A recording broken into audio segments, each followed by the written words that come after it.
আজকের রেসিপি রাজমা কিভাবে বানাচ্ছি স্কিপ না করে সম্পূর্ণ ভিডিওটা দেখতে থাকুন। আশা করছি রেসিপিটা আপনাদের ভালো লাগবে। নমস্কার বন্ধুরা, নতুন একটা পর্ব দেখার জন্য সকলকে স্বাগত। আজকে আমি আপনাদের বানিয়ে দেখাচ্ছি রাজমা। তার জন্য রাজমাটা আমি ওভারনাইট ভিজিয়ে রেখেছিলাম। এবার একটু ভালো করে ধুয়ে নেব। আমি ধুয়েই ভিজিয়েছিলাম, জলটা ফেলে দিচ্ছি। পরিষ্কার করে ধুয়ে নিয়েছি। আমি একটা প্রেসার কুকার নিয়েছি, প্রেসার কুকারের মধ্যে রাজমাগুলো দিয়ে দিচ্ছি। জল দিয়ে দিচ্ছি। জলের পরিমাণটা একটু বুঝে দিতে হবে। ঠিক রাজমাটা দেওয়ার পরে এই পরিমাণে জলটা থাকবেই। দেখুন আঙুলটা এতটা পর্যন্ত উপরে জল থাকবে, খুব বেশি জল দেওয়া যাবে না। দিয়ে দিচ্ছি 1 চামচ নুন, সামান্য পরিমাণে দিচ্ছি বেকিং সোডা, অল্প পরিমাণে হলুদ গুঁড়ো দিয়ে দিচ্ছি। ভালোভাবে মিশিয়ে দিচ্ছি। প্রেসার কুকারের ঢাকনা বন্ধ করে 8 থেকে 9টা সিটি দিয়ে নিচ্ছি। গ্যাস অন করে কড়াইতে তেল বসিয়ে দিয়েছি। তেল গরম হয়ে গেছে। আমি ফোড়নে দিয়ে দিচ্ছি শুকনো লঙ্কা, দারুচিনি, এলাচ, লবঙ্গ, তেজপাতা আর দিচ্ছি গোটা জিরা। পেঁয়াজ কুচি দিয়ে দিচ্ছি। মিহি করে পেঁয়াজটা কেটে রেখেছি। পেঁয়াজটা একটু বেশি পরিমাণে দিতে হবে। পেঁয়াজটা ভেজে পেঁয়াজটা কিছুটা নাড়াচাড়া করে ভেজে নিয়েছি। এবার দিয়ে দিচ্ছি টমেটো কুচি। আমি এখানে 3টে বড় সাইজের টমেটো ছোটো ছোটো করে কুচি করে রেখেছি, দিয়ে দিলাম। আপনারা চাইলে টমেটোটা পেস্ট করে নিতে পারেন। আমার রাজমাতে নুন দেওয়া আছে, এখানে অল্প পরিমাণে নুন দিচ্ছি। নুনটা দিলে টমেটোটা তাড়াতাড়ি গলে যাবে, ভালো লাগবে। টমেটোগুলো গলে গেছে। এবার দিয়ে দিচ্ছি আদা রসুনের পেস্ট। আদা রসুনটা একটু ভেজে নেব, কাঁচা গন্ধটা যাওয়া পর্যন্ত।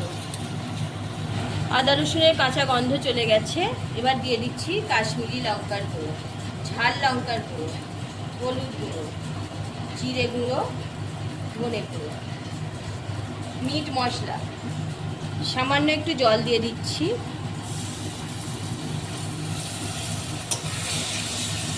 মশলাটা কষিয়ে দিচ্ছি। টমাটা দেখুন সুন্দরভাবে সিদ্ধ হয়ে গেছে। গোটা গোটা দেখতে, কিন্তু টিপতে দেখবেন একদম সুন্দর, একেবারে গলে গেছে। মশলাটাও ভালোভাবে কষানো হয়ে গেছে। মশলা থেকে তেল ছেড়ে দিয়েছে। আরও একটুখানি কষিয়ে নেব। মশলা থেকে তেলটা ছেড়ে দিয়েছে। মশলা সুন্দরভাবে কষানো হয়ে গেছে। এবার আমি রাজমাটা দিয়ে দিচ্ছি। জল সমেতই দিয়ে দিলাম, অল্প জল আছে। রাজমাটা মশলার সাথে আমি 2-3 মিনিট ধরে কষিয়ে নিচ্ছি। রাজমাটা খুব ভালোভাবে কষানো হয়ে গেছে। গ্রেভির জন্য আমি একটু জল দিয়ে দিচ্ছি। বেশি জল দেব না, বুঝেই জলটা দিতে হবে। এবার আমি একটি ডাল কাঠা নিচ্ছি, এটা দিয়ে আমি একটু রাজমাগুলো ভেঙে দেবো, তাতে গ্রেভিটা ভালো হবে, খেতেও ভালো লাগবে। সামান্য একটু চিনি দিয়ে দিচ্ছি টেস্টের ব্যালেন্সের জন্য। 2-3 মিনিট ফুটতে দিচ্ছি ঢাকনা দিয়ে। 2-3 মিনিট হয়ে গেছে, খুব ভালোভাবে ফুটে গেছে। এবার ছড়িয়ে দিচ্ছি ধনেপাতা কুচি, চেরা কাঁচা লঙ্কা দুটো দিয়ে দিচ্ছি। এবার গ্যাসটা অফ করে দিচ্ছি। আমি 2 মিনিট ঢাকনা দিয়ে রেখে দিয়েছিলাম। দেখুন কতটা সুন্দর কালার এসেছে আর কত সুন্দর হয়েছে রাজমাটা।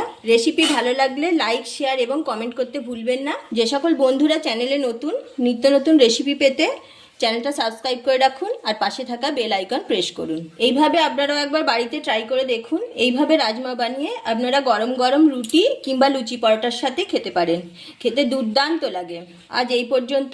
সম্পূর্ণ ভিডিওটা দেখার জন্য অসংখ্য ধন্যবাদ। আবারও দেখা হচ্ছে নতুন কোনো এপিসোডে।